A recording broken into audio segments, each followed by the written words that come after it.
Hello. Um, for the third and final time, I want to tell you of my book of sources. In this volume, I focused on Lilly's private work found in his practice books, where he recorded his client horary questions and some of his own. Indeed, it was having had sight of these practice books that prompted this third volume. However, there is much more. I've transcribed a very important manuscript described as Lilly's early studies. Within this notebook are Lilly's transcriptions of extracts from astrological works that were provided to him to enhance his studies. The dating of this manuscript is probably 1632 or 1633, when he reports in his autobiography that he began to study astrology, and there is some internal evidence of that. Elsewhere in that autobiography, he notes that he met Richard Napier at about the same time, the clergyman who, Lilly reports, taught many other clergymen astrology and sometimes lent them whole cloak bags of books, as Lilly recalls. Napier's library was extensive, according to Lilly, and Napier had been a close friend and student of Simon Forman, the great astrologer and occultist. It comes as no surprise, therefore, to find some of Forman's work within Lilly's transcriptions, which suggests Napier's involvement in Lilly's studies, since he was the only person to have Forman's papers. Lilly doesn't note Napier as his teacher as he does with Nicholas Fisk, so it may be that Napier simply provided a tranche of extracts for Lilly to transcribe. As noted in Volume 3, one of the transcriptions is found to have been transcribed by someone else, so Lilly wasn't the only person to have had access to at least some of that material. There is much more to be said about this because it clearly demonstrates how astrological doctrine was transmitted other than in printed works, and perhaps where personal instruction was unavailable. Lilly's own library was limited at this time, and as for others in the same position, borrowing books and transcribing extracts of interest was commonplace. It is likely that Lilly was transcribing from pre-existing transcriptions rather than direct from original printed sources. There seems to be borne out by some of the names he mentions as sources of those extracts. These extracts might have been superseded by texts that Lilly considered more important or more useful as his knowledge increased. But this wasn't so. Lilly considered them to be important enough 14 or 15 years later to include in his masterly primer, Christian Astrology, in which most of the extracts can be found in Book 2 on questions or horary.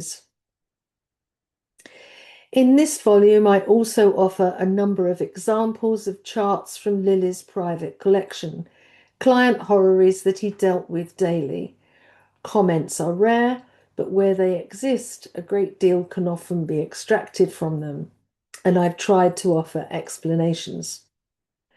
The chapter relating to Jane Horwood goes a long way to resolving the puzzle of their relationship. It gives a fascinating insight into the espionage of the period and the responsibilities of friendship and loyalty. It also demonstrates that no matter how strict the laws and morality of the period may seem, people found their way around them. In Lilly's case, we see him working on a Sunday and after normal working hours, working and allowing people into his house when he should have been shut up of the plague. and stopping work for the entire Christmas period. The modern view of these restrictive practices may need to be adjusted to take account of whether or not they were strictly applied or indeed adhered to. No one is ever too old to learn, and I'm glad to say that I've learned a huge amount, both about Lilly and about astrology. Hence, I can heartily recommend these volumes if those are your interests too. Finally, I want to thank you all for your support and encouragement, particularly to those who have bought or will buy these volumes. It has helped my motivation, especially when dealing with some of the transcriptions. Your enthusiasm has driven me on, and you know who you are.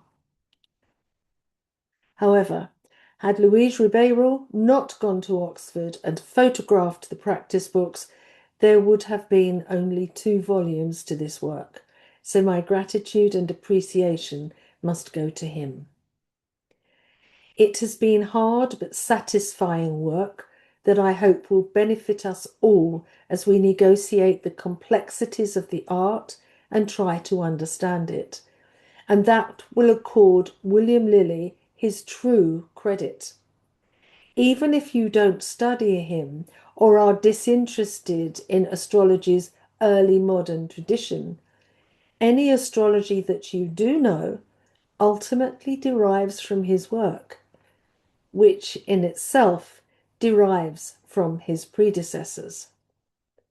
There are very few who compare to Lilly, but if we consider only the early modern period in this country, we might draw a direct line to Simon Forman, who published nothing astrological but did intend to.